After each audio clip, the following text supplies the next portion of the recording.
মিথ্যা কথা বলছে এই বলে সবাই আমরা ধাক্কা দেওয়া শুরু করলো। তার স্টাফরা সবাই আমার ঘিরে ফেললো, লাল কাপড় পরে, লাল জামা পরা যে স্টাফ সবাই ঘিরে আমার ধাক্কাতে নিচে নামাইলো।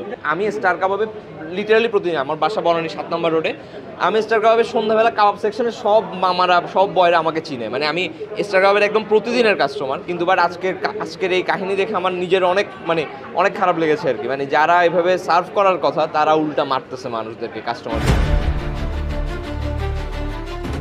6 অক্টোবর রোববার সালে অলক নামক এক ব্যক্তি তার একজন বন্ধুকে নিয়ে দুপুরে বনানীর স্টার কাবাবে খেতে যান। এ সময় তাদেরকে কাচ্চির সাথে পচা ও গন্ধযুক্ত টিকিয়া দেওয়া হয়। এতে তিনি বিষয়টি নিয়ে হোটেল কর্তৃপক্ষের দৃষ্টি আকর্ষণ করেন। তার বন্ধু খাবারে গন্ধ হওয়ার অভিযোগ করলে স্টার কাবাবের ম্যানেজার ক্ষিপ্ত হয়ে তাকে বলেন, আপনি জীবনে টিক্কাই খাননি, এটি এমনই হয়। কাচ্চি দিল, কাচ্চি দেওয়ার পরে কাচ্চি খাওয়া শুরু করলাম। আমি যে কাবাবটা দিল, কাবাবে 2বার কামড় দেওয়ার পরে দেখলাম যে কাবাবে গন্ধ। তখন আমি ম্যানেজারকে এসে বললাম যে দেখেন কাবাবে তো গন্ধ। তখন সে বলছে যে না, কাবাবে গন্ধ নেই, কাবাবে লেবু আছে, এই কারণে কাবাব, আপনি কাবাব চিনেন না, কখনো কাবাব এরকমই হয়। পরে আমি বলার সাথে সাথে এখানে আরও 3 জন ছিল, খাচ্ছিল, তারাও বললো যে না, কাবাবে গন্ধ আছে, কাবাব সে যা বলছে ঠিক।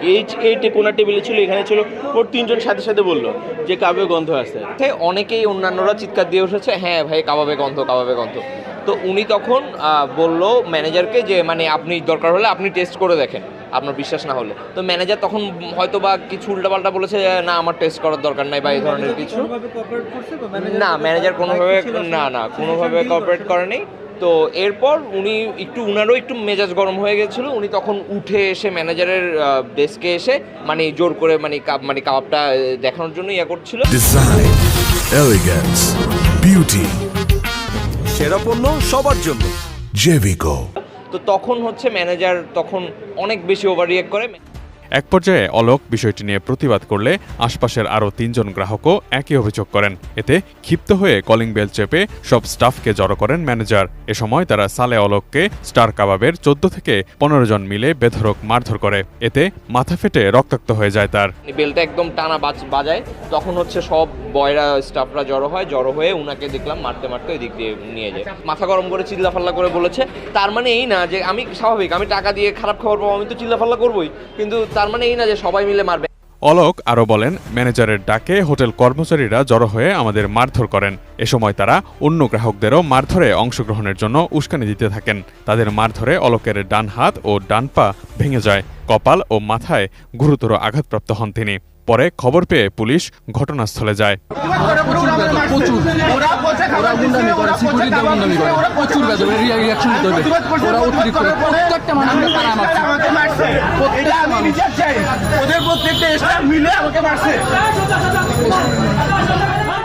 এই ঘটনায় সামাজিক যোগাযোগ মাধ্যমে ভাইরাল এক ভিডিওতে দেখা যায় ভুক্তভোগী অলকের কপাল ও মাথা ফেটে রক্ত বেয়ে পড়ছে।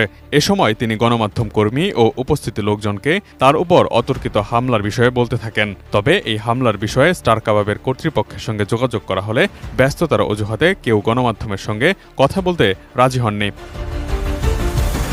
হামলায় গ্রাহক কৃষিবিদ সালে মোহাম্মদ রশিদ অলকের ডান হাত ও ডান পা ভেঙে যায়। কপাল ও মাথা ফেটে রক্তাক্ত হন তিনি। সুষ্ঠু বিচার চেয়ে তিনি বাদী হয়ে বনানী থানায় একটি মামলা দায়ের করেন। মামলায় বনানী স্টার কাবাবের ম্যানেজার মুসলিমকে 1 নম্বর আসামি করে 11 জনের নাম উল্লেখ সহ অজ্ঞাতনামা আরও 7 থেকে 8 জনের বিরুদ্ধে মামলা করেন তিনি। এদিকে ঘটনার পরদিন 7 অক্টোবর মারধরের সাথে জড়িত থাকা 11 জনকে গ্রেফতার করা হয়েছে বলে নিশ্চিত করেছেন বনানী থানার ভারপ্রাপ্ত কর্মকর্তা রাসেল সারওয়ার। তিনি আরও বলেন, সবার বিরুদ্ধে যথাযথ আইনানুগ ব্যবস্থা গ্রহণ করা হয়েছে। অজ্ঞাত আরও 4 থেকে 5 জনের নামে মামলা হয়েছে। তদন্ত সাপেক্ষে আরও কেউ জড়িত থাকলে সবাইকে আইনের আওতায় আনা হবে বলে জানিয়েছেন তিনি। Imtiaz Alam, desk report, ATN news.